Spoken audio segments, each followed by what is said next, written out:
There are eyes that see too much. Souls that notice the air shifting before a single word breaks it. Hearts that tremble at invisible truths.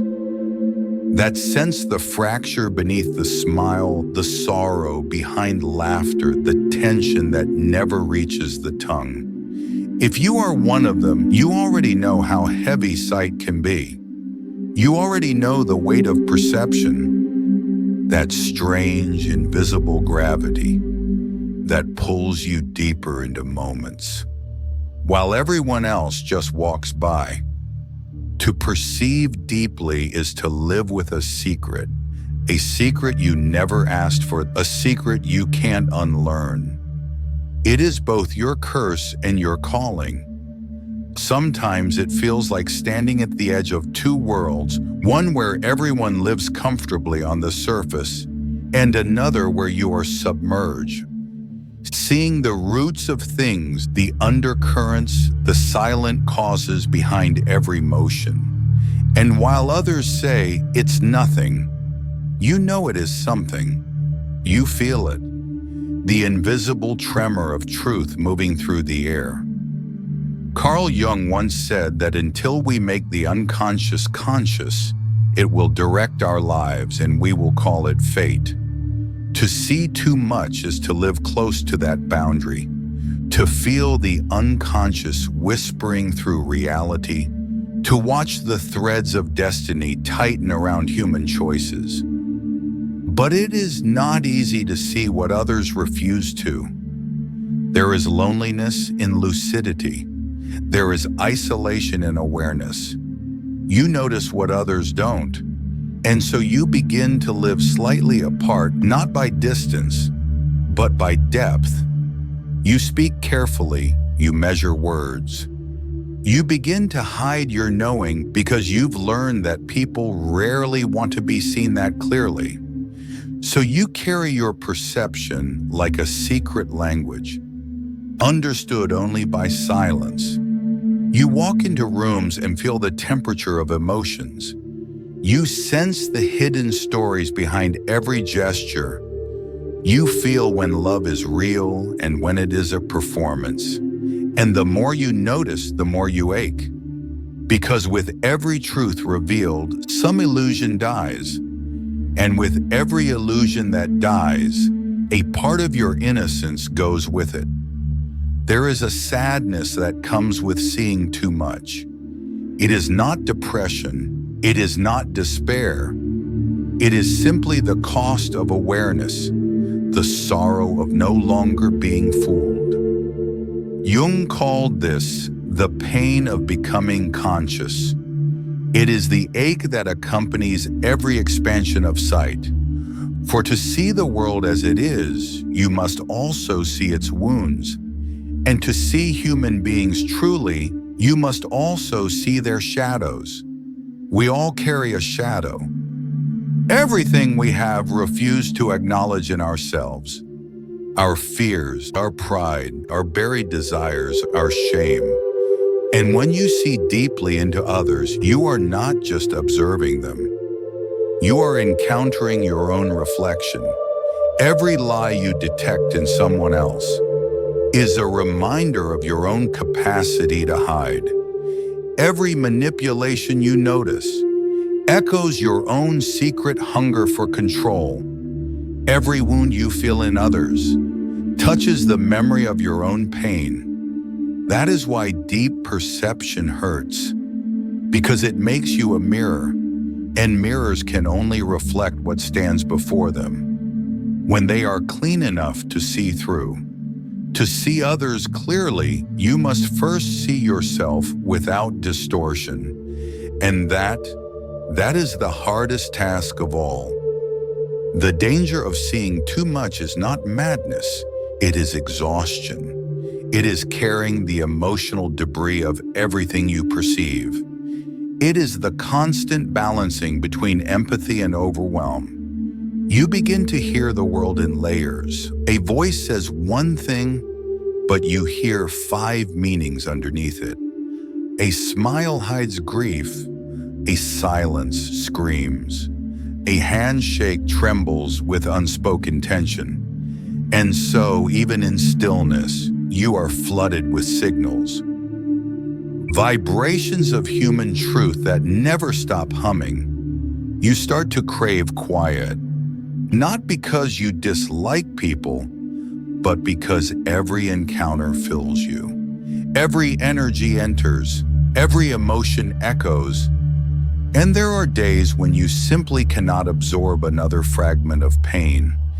That is when the seer retreats into solitude, into silence, not as an escape, but as survival. In silence, the noise of others fades. In stillness, the self begins to return. Your sensitivity begins to breathe again.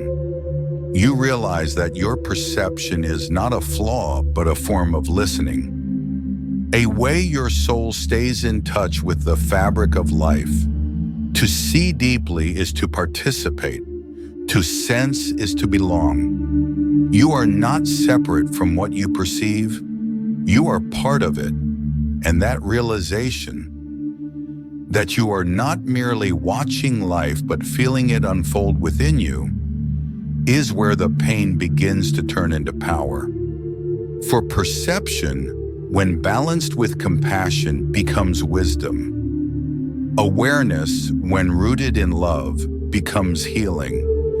The world has always needed its seers, the ones who notice the invisible, who name what others are afraid to face. But every seer must learn the art of balance, to look without absorbing, to feel without drowning, to understand without controlling. That balance is not learned in books. It is earned in heartbreak. It is carved into the soul through 1,000 small awakenings. You learn that not everything you perceive must be spoken. Not every truth must be shared. Some insights are sacred, meant only for your inner transformation, not for the world's approval. You learn to see without exposing, to know without judging, to love without rescuing. And in that subtle mastery, perception becomes peace. There is beauty in seeing deeply, because when your eyes are trained on truth, you begin to notice miracles hidden in plain sight. You see how a stranger's smile can carry centuries of resilience. You see how nature holds conversations with silence. You see how pain refines the soul, how loss clears space for love, how endings disguise beginnings. You begin to perceive the intelligence of the invisible, how everything fits together in patterns so intricate that only the heart can understand them. This is the sacred dimension of perception, where seeing becomes reverence. The danger of seeing too much is only real. When vision is divorced from compassion, when you see but do not feel, when you analyze but do not love, for awareness without tenderness becomes cruelty. But awareness infused with empathy becomes light. That is what Jung called individuation, the process of becoming whole, to integrate all parts of yourself, the seer and the shadow, the observer and the participant, the human and the divine. As you integrate, your sight changes. You no longer look to dissect. You look to connect. You see the same patterns in yourself that you once judged in others. You begin to forgive, not because you approve, but because you understand. Forgiveness is the highest form of perception. It is the moment when vision stops dividing and starts healing. And in that healing, you rediscover something the world has forgotten, that seeing is sacred. To perceive the truth of another being is to touch the eternal in them, to feel the unspoken pain beneath their defenses, is to meet the soul directly. That is why those who see too much often love too deeply. They cannot help it. Their vision opens their heart, and their heart refuses to close. It is not naivety, it is the highest courage, because to love after seeing everything, the hypocrisy, the cruelty, the fear, is to affirm life itself. To love in full awareness is the act of a warrior, a quiet, luminous warrior who fights not to win, but to illuminate. And so you learn to walk differently. You no longer seek to fix the world. You simply embody clarity. You let your perception purify your presence. You let your stillness become medicine. You realize that sometimes the most healing thing you can do is simply to see someone, truly see them, and not look away, because being seen without judgment is what allows the human heart to unfold. So yes, there is danger in seeing too much. There is pain, isolation, and fatigue. But there is also beauty, wisdom, and purpose. You are not cursed. You are called. You are not given eyes to hide from the truth, but to reveal it with kindness.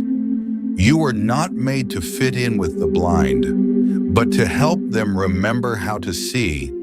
And every time you choose compassion over cynicism, you honor that calling. Every time you ground your vision in love, you turn perception into light. So when it feels too heavy, return to silence. Return to stillness. Return to your center, the calm eye of the storm. Their vision is no longer noise. It is clarity. There, the world stops demanding explanations and starts offering meaning. You begin to realize that the point was never to escape the weight of perception, but to carry it with grace, to see the darkness and still believe in beauty, to witness cruelty and still choose empathy, to feel the suffering of the world and still love it fiercely. This is what it means to see. This is what it means to awaken. You are not here to live half asleep. You are here to perceive fully, to walk the trembling edge between heaven and earth, between shadow and light, between knowledge and mystery. And if sometimes your eyes ache from all they've witnessed, remember, they were made to see the invisible. They were made to translate silence into meaning. They were made to find the divine in the ordinary. So rest when you must, weep when you must, but never wish to be blind again. Because in the end, to see too much is to love too deeply. And love, true awake love, is the only sight that saves us. Thank you for seeing, for feeling, for remembering that perception, when guided by love, is not a burden, but a blessing.